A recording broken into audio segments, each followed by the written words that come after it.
ശബരിമല സ്വർണ്ണക്കൊള്ള കേസിൽ SIT സംഘം ബെല്ലാരിയിൽ സ്വർണ്ണ വ്യാപാരി ഗോവർദ്ധന്റെ റൊദ്ദം ജ്വല്ലറിയിൽ പരിശോധന ഇപ്പോൾ നടത്തുകയാണ്. സമാന്തരമായ പരിശോധന ചെന്നൈയിലും നടക്കുന്നുണ്ട്.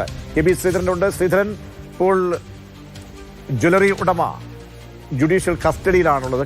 അദ്ദേഹം നേരത്തെ തന്നെ ഈ ഗോവർദ്ധനുമായി ബന്ധപ്പെട്ട ജ്വല്ലറിയിലേക്ക് അന്വേഷണ സംഘം എത്തുകയും പരിശോധനയൊക്കെ നടത്തുകയും ചെയ്തു.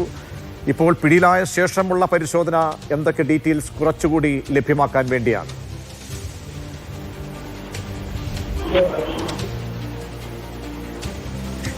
നേരത്തെ ഗോവർദ്ധനിൽ നിന്ന് 426 ഗ്രാം സ്വർണം പിടിച്ചെടുത്തു എന്നുള്ളതായിരുന്നു SIT സംഘം അല്ലെങ്കിൽ ഗോവർദ്ധൻ നൽകിയ ജാമ്യാപേക്ഷയിലൊക്കെ പറയുന്നത്. ഇത് ശബരിമലയിൽ നിന്ന് കാണാതായ ആ സ്വർണം അല്ല എന്നുള്ള ഒരു വാദമാണ് ഗോവർദ്ധൻ ഉന്നയിക്കുന്നത്. SIT സംഘവും അത് യഥാർത്ഥ സ്വർണമല്ല, അതായത് അന്ന് കാണാതായ സ്വർണമല്ല പിടിച്ചെടുത്തതെന്ന് സ്പെസിഫിക് ആയിട്ട് പറഞ്ഞിട്ടുമില്ല.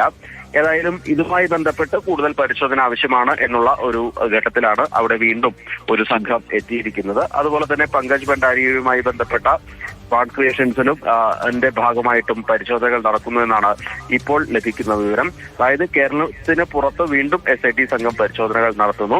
അടുത്ത ദിവസങ്ങളിൽ ഈ പങ്കജ് ഭണ്ഡാരിയെയും ഗോവർദ്ധനെയും കസ്റ്റഡിയിൽ വാങ്ങാൻ അന്വേഷണ സംഘം ആലോചിക്കുന്നുണ്ട്. അതിനു മുന്നോടിയായിട്ട് കൂടിയാണ് ഇപ്പോൾ പരിശോധനകൾ വീണ്ടും പുരോഗമിക്കുന്നത്. ഇന്ന് രാവിലെ മുതൽ പരിശോധന ആരംഭിച്ചു എന്നുള്ളതാണ് നമുക്ക് ഇപ്പോൾ ലഭിക്കുന്ന വിവരം. ഇനി കൂടുതൽ വിശദാംശങ്ങൾ ഇനിയും ലഭ്യമാകേണ്ടിയിരിക്കുന്നു. ഏതായാലും ചെന്നൈയിലും അതുപോലെ തന്നെ ബെല്ലാരിയിലും വീണ്ടും പരിശോധനകൾ കെട്ടി നടത്തുന്നു എന്നുള്ളതാണ് നിലവിൽ ലഭിക്കുന്ന വിവരം.